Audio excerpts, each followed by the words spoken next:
สบายดีปีใหม่สบายดีเบิดสุขสุขคนที่เข้ามาเบิ่งสองแป๊บนึงเด้อแชนแนลจริงๆคลิปนี้จะเป็นคลิปเก่าถ่ายตั้งแต่มื้อวันที่8เนาะก่อนปีใหม่พุ่นเนาะเป็นภาพที่มีความหมายแก่อาจารย์เนาะพอละเนาะก็เลยว่าอาจารย์ก็มาพากย์เสียงอีกรอบหนึ่งที่จริงแล้วคลิปนี้ก็เป็นคลิปที่มีเสียงเพลงและอาจารย์ก็ได้อัปโหลดมันเดี๋ยวทำอิดแล้วแต่ว่าขึ้นลิขสิทธิ์อาจารย์ก็กลับคืนมาลบอีกเทื่อนึงก็เลยว่าพากย์เสียงเป็นคำเบาซื่อๆเนาะนี่คือภาพบรรยากาศในการสมมาครูอาจารย์ในห้อง C2 เนาะที่จริงแล้วบ่เฉพาะแต่ห้อง C2 ของพวกเราแต่ละห้องก็ได้สมมาก็ได้อวยพรซึ่งกันและกันระหว่างครูกับนักเรียนเนาะในระยะตลอดเวลาที่ได้อยู่นำกันหลายเดือนที่ผ่านมาอันใดผิดพลาดครูอาจารย์เองก็ได้บอกได้เตือนได้สั่งได้สอนเนาะอันใดสิ่งที่ดีงามก็เสริมสร้างไปเรื่อยๆซึ่งปีนี้อาจารย์เองก็ได้รับหน้าที่เป็นครูประจำห้อง4/2ซึ่งมีนักเรียนทั้งหมดในห้องจำนวน23คนหญิง12เนาะแต่ว่าก็ได้สมาชิกเพิ่มอีกคนนึงเนาะเป็น24หญิง12ก็ได้ผู้ชายเพิ่มอีกคนนึงพี่น้อง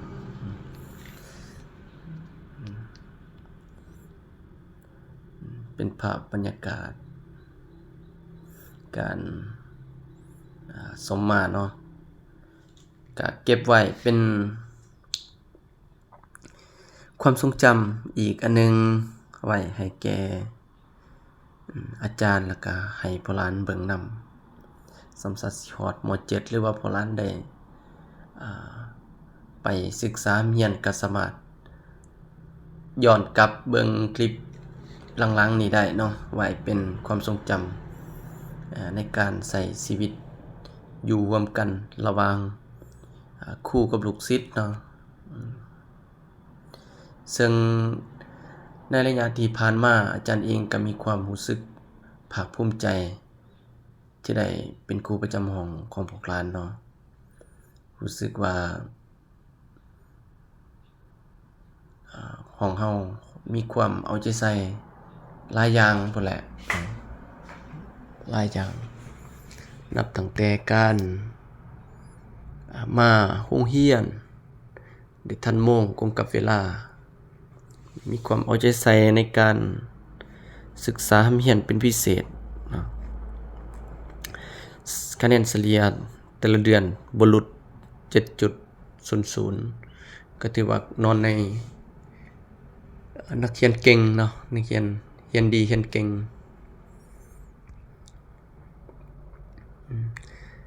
บรรยากาศของห้องมื้อนี้ก็เต็มไปด้วย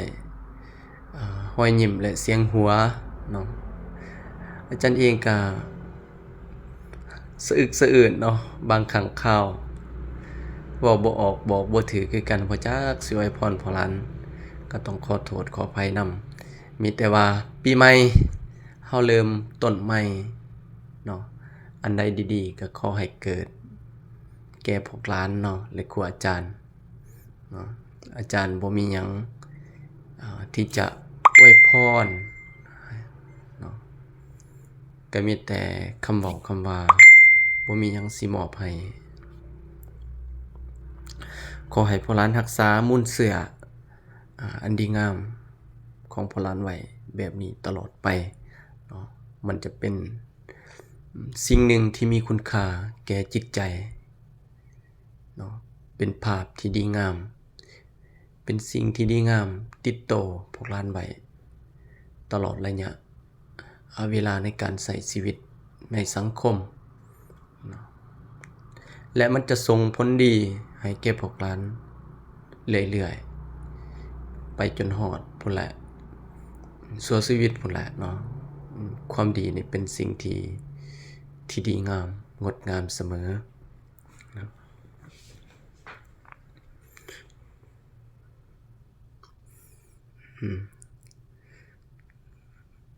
สำหรับการที่ว่าผูกคอตกแขนหรือว่าหดน้ำดำหัวคือผู้เฒ่าผู้แก่เพิ่นว่านี่ก็สิบ่ได้จัดเรียงลำดับเนาะก็สลับสับปนกันไปยิ่งซ้ายแล้วแต่ความสะดวกแต่ว่า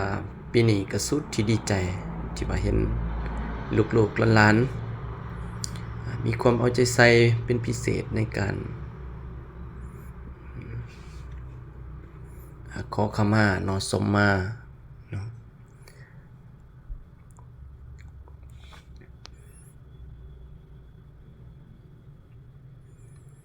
อาจารย์เองก็อันใดที่เว้าแห้งกระเทกแดกดันเกินไปในการอยู่ร่วมกันก็ขอโทษขออภัยนำพวกหลานคือกันเนาะอันใดบ่ดีบ่งามบางครั้งกิริยามารยาทที่รุนแรงเกินไปก็ขออภัยปะไว้นำปีเก่าเฮาเริ่มต้นนำปีใหม่เนาะเริ่มต้นเฮ็ดในสิ่งที่ดีงามเนาะปฏิบัติแต่สิ่งที่ดีงามปฏิบัติ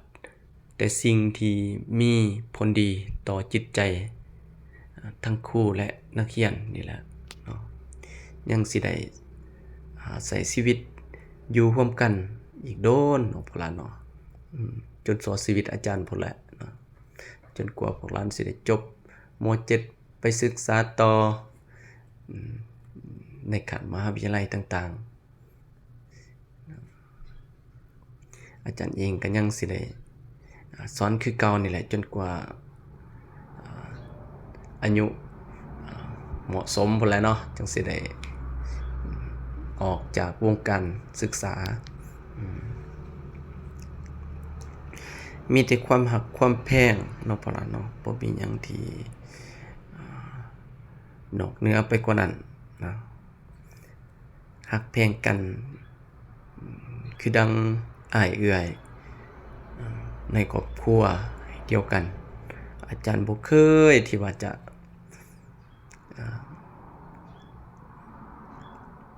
หักผู้นั้นหลายหักผู้นี้น้อยเนาะอาจารย์หักเท่าเทียมกันหักเบิดทุกคนที่อยู่ในห้องของพวกเรานะหักเท่าเทียมกันเด้อเพราะหลานบ่ให้น้อยอกน้อยใจว่าอาจารย์หักผู้นี้สั่งผู้นี้บ่มีเพราะหลานมีแต่หักเท่าเทียมกัน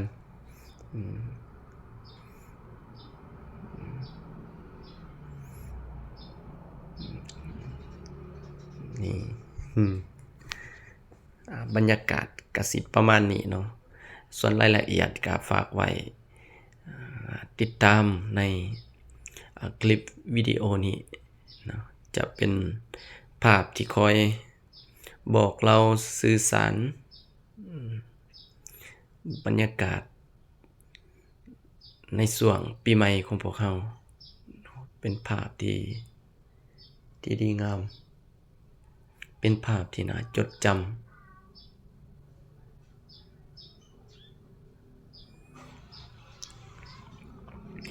อาจารย์บางยังยิงว่าเนาะถ้าพวกเราได้ขึ้นชั้นม.5 ม.6 ม.7 พวกเราสิรักษามูลเสือที่ดีงามนี้ไว้เป็นอย่างดีและเป็นแบบอย่างที่ดีให้แก่รุ่นน้องๆ ที่กำลังขึ้นมาใหม่เนาะก็สิเห็นเพราะว่าอาจารย์ก็ได้เก็บคลิปนี้ไว้หลายอย่างหลายบอนเนาะโทษหลายอย่างหลายบอนบ่ว่าจะเป็น TikTok Facebook นั่นนี่อาจารย์ก็ได้อัปโหลดไว้ให้เป็นภาพที่ดีงาม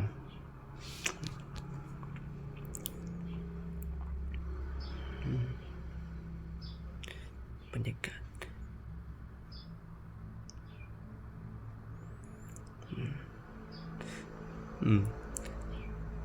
และอาจารย์รู้สึกว่าในระยะที่ผ่านมานี่มีแต่อาจารย์ลุ้นตลอดเนาะพอหลานเฮ็ดให้อาจารย์ลุ้นตลอดลุ้นเรื่อยๆว่าพอหลานสิเซอร์ไพรส์หยังหั้นนะเนื่องจากอาจารย์เองก็เป็นคนบ้านนอกคอกหน้าแหน่จักหน่อยบ่แม่นจักหน่อยพุ่นแหละมันเป็นตัวตนของอาจารย์แท้ๆเนาะเฮ็ดให้อาจารย์ลุ้นตลอดเวลาเพราะฉะนั้นทุกสิ่งทุกอย่างที่พวกหลานเซอร์ไพรส์ก็ตื่นเต้นเรื่อยๆตื่นเต้นตลอดเวลาเพราะมันเป็นสิ่งที่แปลกใหม่เนาะสำหรับอาจารย์ทุกครั้งที่เซอร์ไพรส์นี่เฮ็ดตัวบ่ถูกแล้วตื่นเต้นพวกหลานตื่นเต้นทั้งดีใจพุ่นแหละนับตั้งแต่เดือนเก่าพุ่นแหละวันที่7ตุลาวันครูแห่งชาติก็มีนับแต่ตั้งแต่ซอดอกไม้เนาะนับตั้งแต่หลายๆอย่างที่พวกหลานเซอร์ไพรส์ให้อาจารย์อาจารย์ก็สุดที่ดีใจ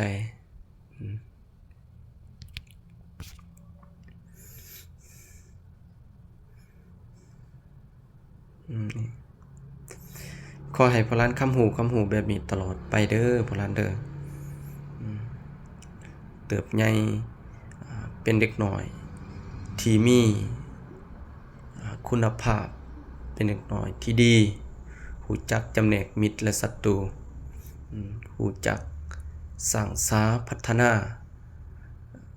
ตนเองพัฒนาสังคมแล้วก็พัฒนาประเทศชาติในอนาคตอาจารย์เองก็หวังอย่างยิ่งว่าเด็กน้อยที่อาจารย์ได้สร้างได้สาได้พัฒนาในมื้อนี้จะเติบใหญ่อย่างมีคุณภาพในเมื่อหน้าขอให้พวกหลานจงเป็นคนที่ดุมันขยันเพียรฝึกฝนหล่อหลอมตนเองให้เป็นคนที่มีความรู้ความสามารถฉลาดหลักแหลมในอนาคต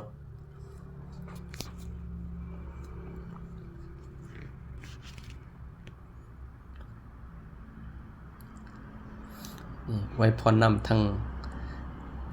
ตื่นตันใจนำเว้าน้อยขนาดเลยอาจารย์ก็ดีใจเป็นพิเศษเนี่ยพวกนั้นคลิปนี้ก็สิลงไว้ในFacebook แล้วก็ใน TikTok ของอาจารย์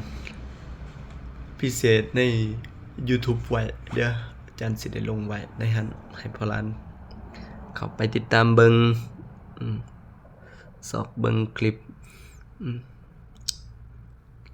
แล้วก็ขอโทษขออภัยนำท่านผู้ชมนำเนื่องจากว่าภาคเสียงแล้วมันก็สิบ่มันบ่อันนั้นเนาะมันบ่แมทกับภาพประกอบฝากเสียงไปบัดนี้สิแม่นฮอดที่อาจารย์ผูกแขนพวกหลานแล้วบัดนี้เนาะสิได้ผูกแขนไล่ผูกแขนตั้งแต่พุ่นละหมอพรประจำห้องเนาะหัดประเสริฐอันนี้นี่เป็นคณะห้องครูบารมีนับตั้งแต่ม.2 อาจารย์ก็ได้มอบสิทธิ์และหน้าที่ให้พวกเพิ่นเป็นครูประจำห้องบ่ได้มีการป้อนบัตรเลือกตั้งนั้นนี้เนาะมีคณะห้อง3คน มีเพชรพลอยนิลแอปเปิลแล้วก็ฮัดประเสริฐเนาะปีนี้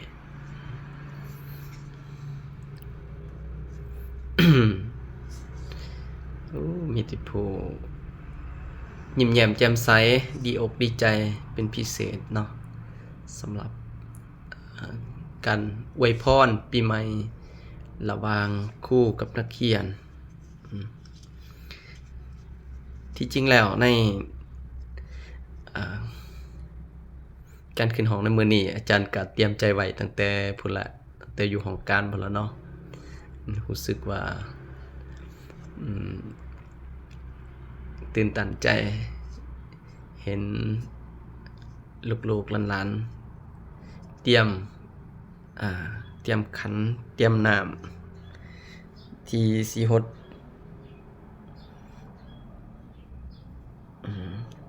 น้ำดำมือเนาะเกินว่าหดน้ำดำหัวคือผู้เฒ่าผู้แก่เพิ่นว่าแหละ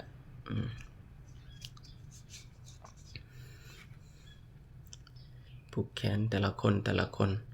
พร้อมทั้งคำอวยพรพุ่นแหละปานสารวัตรพุ่นแหละเนาะ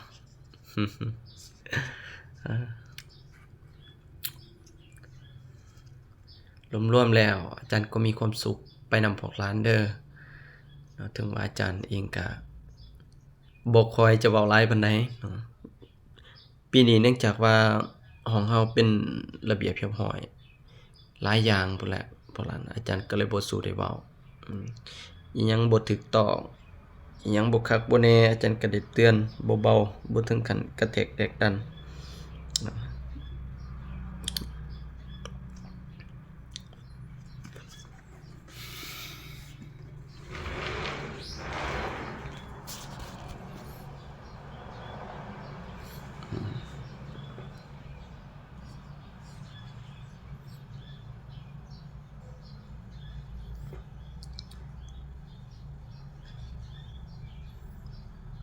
นี่บางคนก็ฮู้ว่าเนื่องจากว่าว่าหมู่เพื่อนตัวเองหรือว่าคำอวยพรนี่แหละประมาณนั้น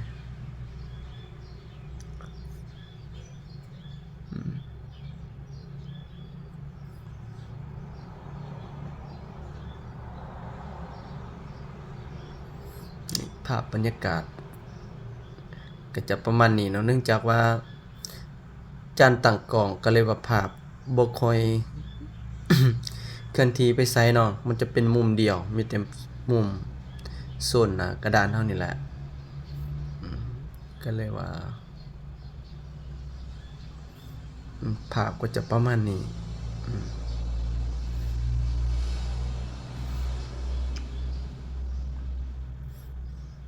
นิ่ง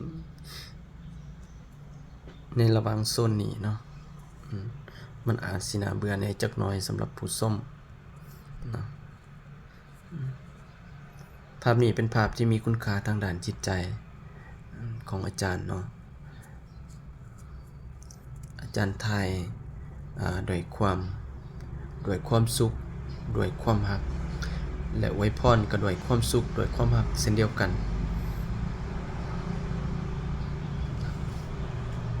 อาจารย์ก็สัมผัสได้ถึงความตั้งใจของพวกหลานเมิดทุกคนที่ร่วมมือ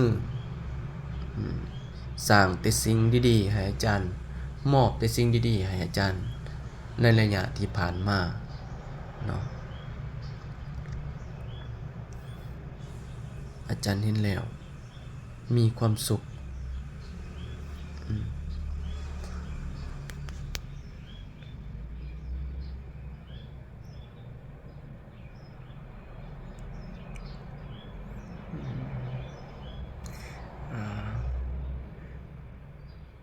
ภาพนี้ถ่ายช่วง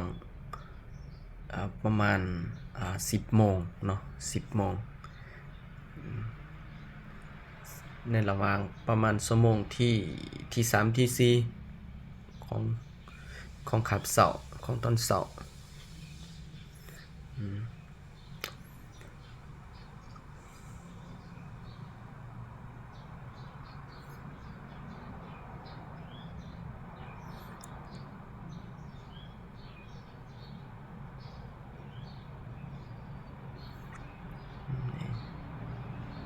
วยพรซึ่งกันและกัน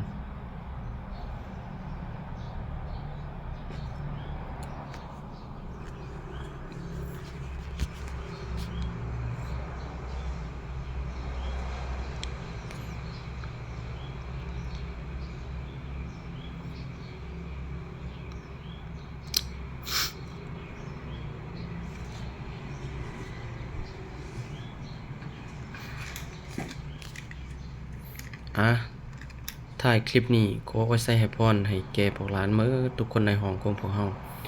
จงมีแต่สุขภาพเข้มแข็งแข็งแรงเจ็บอย่าได้ไข้อย่ามีปราศจากโรคภัยไข้เจ็บขอให้มีแต่ความสุขความเจริญในการใช้ชีวิตยิ่งขึ้นเด้อพวกหลานเด้อ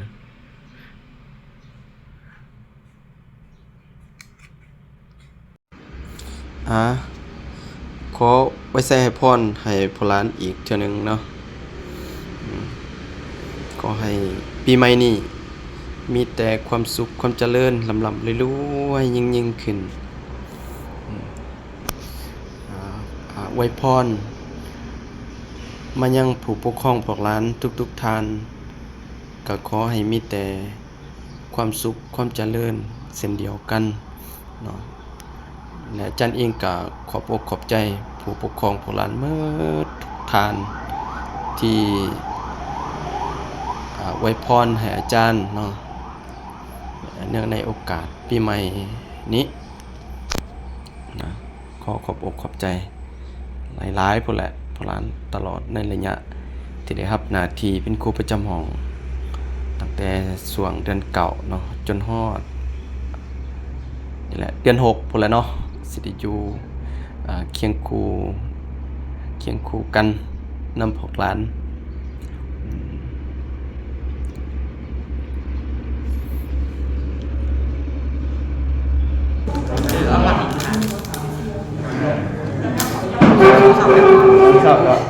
โทรศัพท์เตรียมเบี้ยคนดึงเลยครับ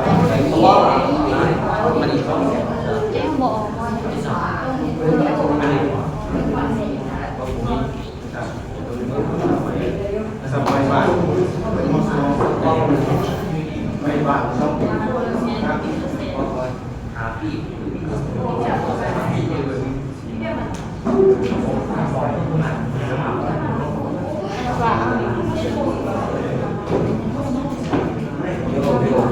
อยากสมัครเขาอยู่แล้ว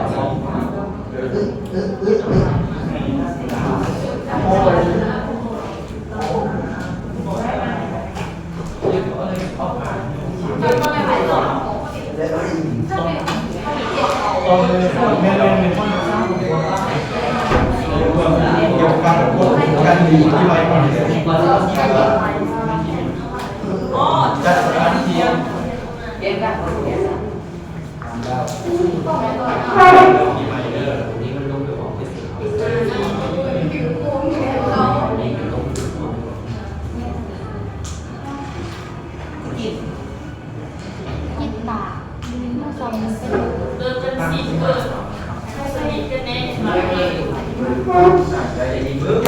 การแรกเลย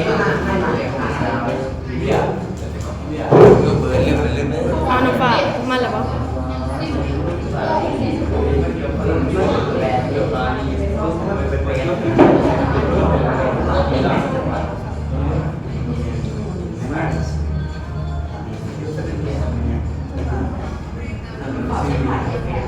น้ำฟ้าท้ายตลาด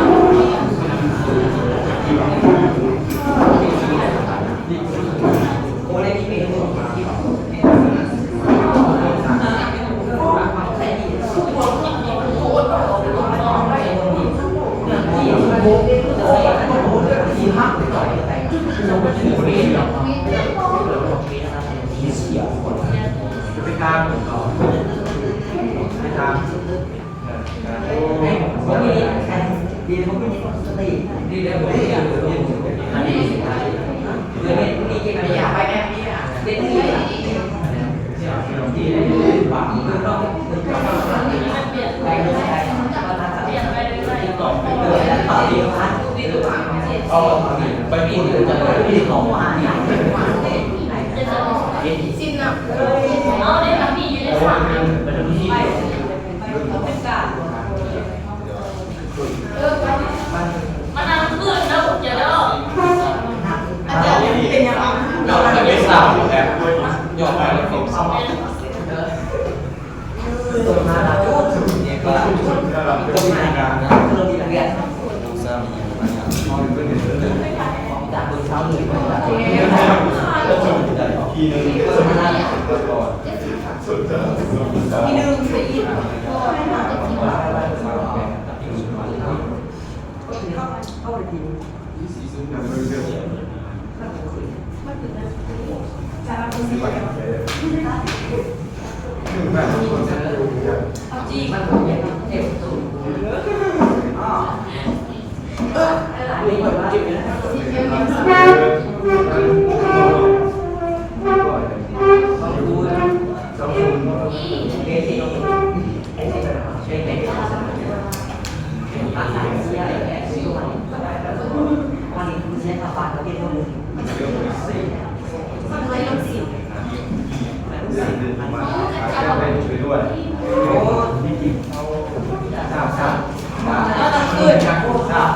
ย่อเดี๋ยวมาให้อาจารย์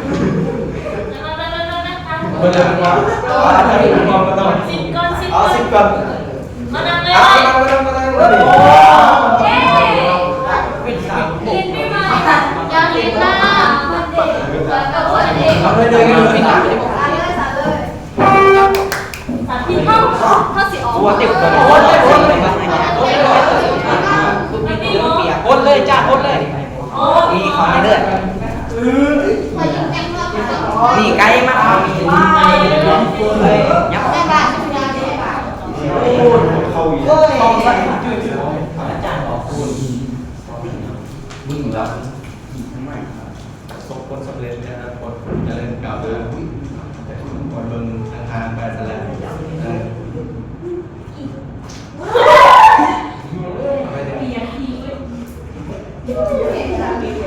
ดูไป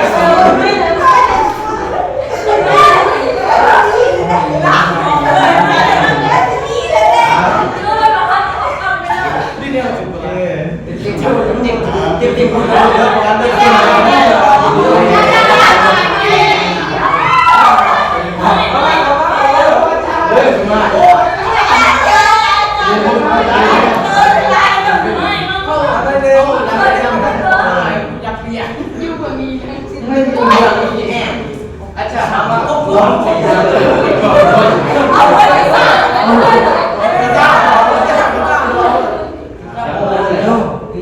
าจารย์เยี่ยมมากเลยย้ายคนนี้อาจารย์